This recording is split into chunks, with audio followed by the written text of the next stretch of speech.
All right, so I'm going to narrate our way through the Nepal 2023 trip, which actually started for a few days in Doha, Qatar, where it was unbelievably hot, like I've never experienced before.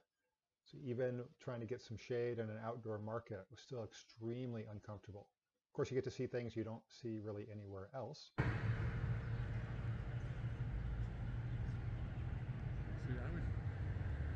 Now it's a low-lying country. There are some outcroppings and a few castles and forts, but it's otherwise not very interesting from a landscape perspective. And here we are leaving it. There's Doha, and even flew over the palm tree islands of Dubai. And here in Kathmandu, a new experience with traffic for sure.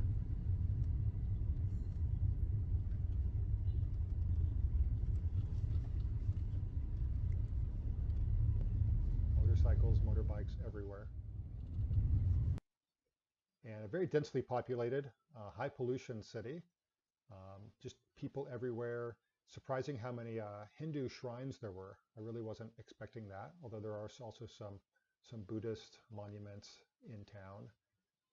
Now we have to drive over to a town called Ramashop. Here is the airport, so we could make our way on a flight to Lukla.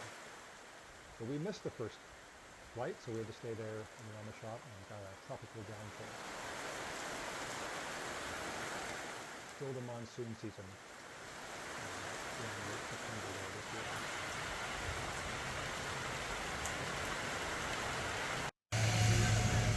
And this is kind of an example. It's a very, very busy local airport at Ramashop.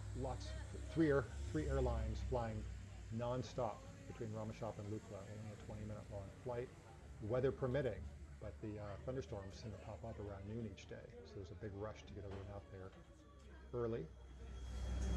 And finally, we're ready to go. There's my boarding pass, and it's only an 18-seat plane made in Czechoslovakia, I believe. Here's after we landed, actually, here's what the runway looks like. All right, so starting the trek. First mile of 103.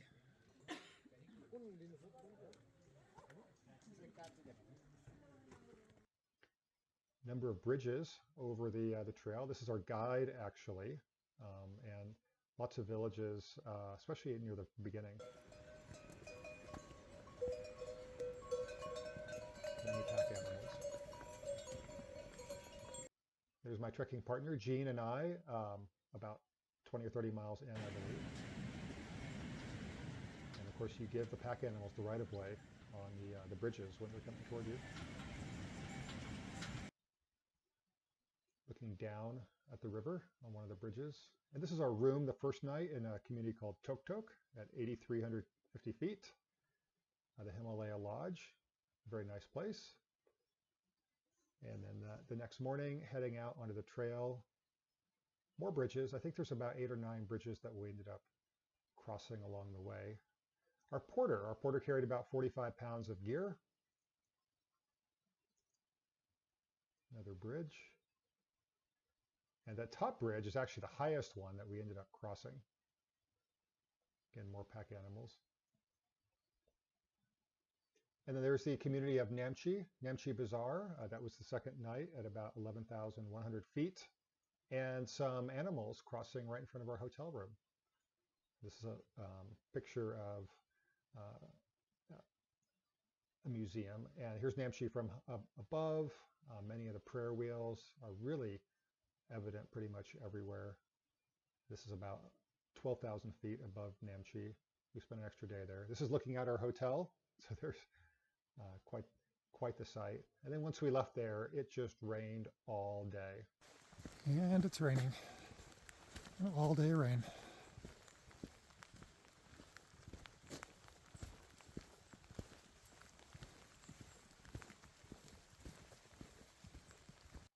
Next night, we stayed at a place called Débouché at 12,220 feet. It was a nice place. It was a long day to get there, but we really enjoyed it. And finally, the rain cleared, and we finally got some good sights the next day. More of the many pack animal pictures you'll see, and monuments, At this point at the trail, it's pretty much all a Buddhist territory. So all the monuments, all the shrines they're all Buddhist.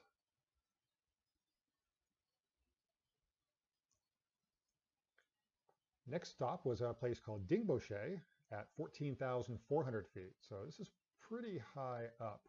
I ended up doing a day hike from there and actually saw our first 8,000 meter peaks, which are very significant.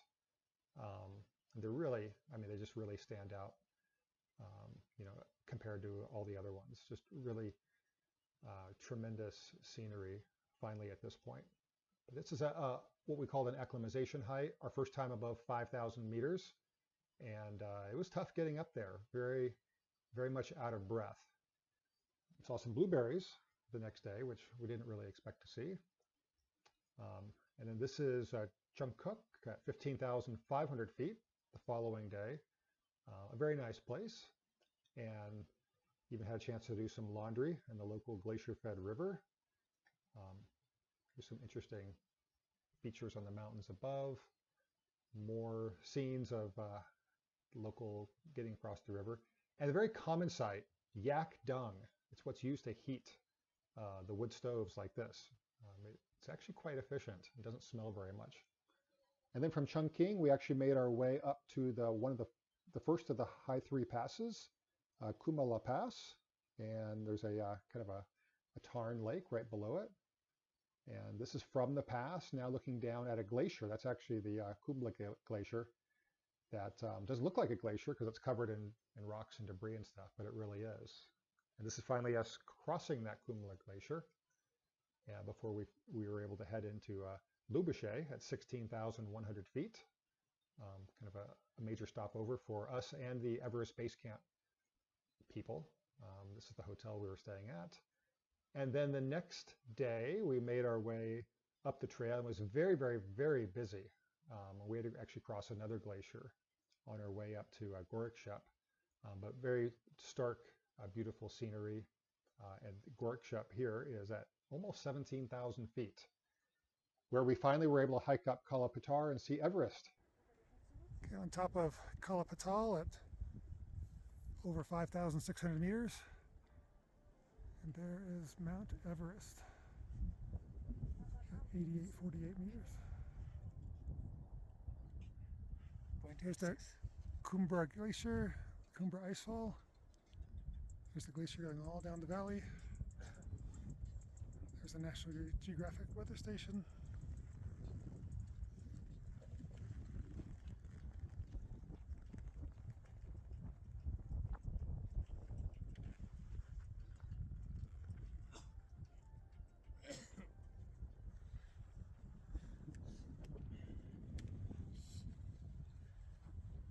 And at 18,517 feet, this was the highest up we got on the entire trip. There's the weather station, and only about 50% oxygen up there. So it was a tough hike up there from Gorikshep to Kalapatar. There's Jean, our guide, and myself. There's Jean on our way down. Again, very, very, very, very high up, but a very manageable trail. It was a good experience.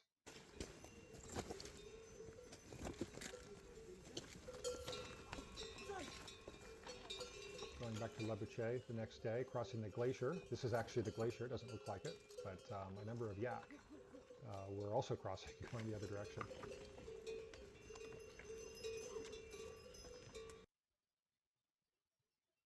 And heading back down again to Lebuche. Now the next day we went over to a place called Zongla, and here's our lodge. And we were going to do the second pass, but we had to make a change of plans. Oh yeah, the bathrooms, a lot of fun. And again, this is kind of looking back toward this glacial-fed lake at Zongala. But we had to make a change of plans, so we headed back down a little bit and worked our way back to a place called Pambuche and walked down through the Kumbla Glacial Valley, which was really quite interesting. You can see our trail at one point along the side. That was pretty interesting. But it was kind of a lesser traveled trail. That's me in front of a random peak. I don't know which name. And there's Jean with the largest monastery in the region in the background. and a passing yak. Kind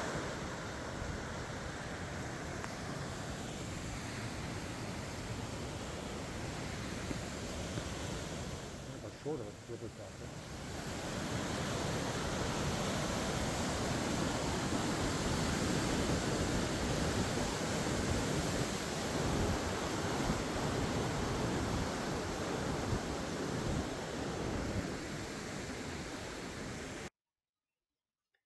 Then coming back, I believe this is, I forget the name of that town, but one of many yaks again along the way. And I think this was back in, this is a town now called Kumjung, where we stayed at this inn. It's actually off the beaten track, so very few tourists there, which was really nice. And then the next day, more long bridges on our way to a town called Tame, which was a little bit to the southwest of the main trail, but some really tremendous glacial valleys that we ended up making our way down, and actually found a lodge and a restaurant at the end of one of them, which was really nice. So there's one of the few pictures of all of us, including our porter, in fall colors. Now this is above 14,000 feet, so it's a little bit different. A picture of another monastery that was in Tame, and our hotel in Tame, which was actually quite nice. We actually had power, which was unusual. And leaving Tame, a long bridge. You can see stuff is carried by porters. It's not just by the pack animals. And they're an important way to get stuff to all these places, in addition to the donkeys, the jokpu, and the yaks, which are pretty much everywhere. And then we actually ended up staying in Tok again at the same lodge we did on the very first night, working our way back down to Namche and then And after 17 days, we are back in Lugla. 108.5 miles, 74 hours, 33,000 vertical feet.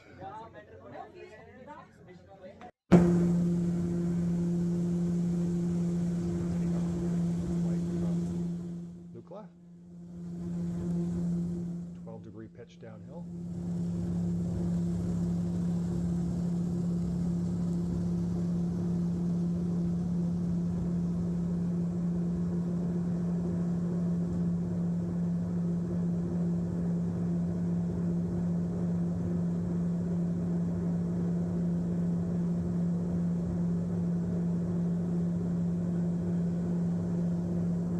Unpressurized aircraft where we flew up to 14,000 feet.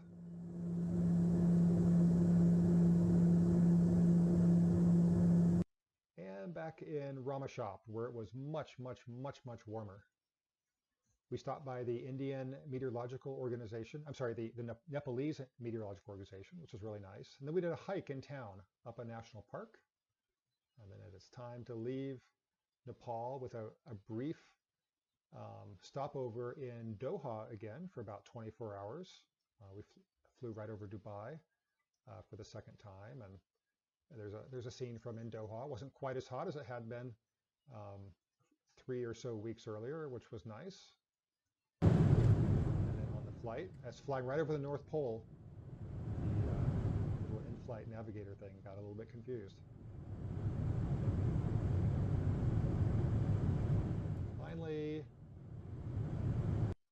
Finally back home.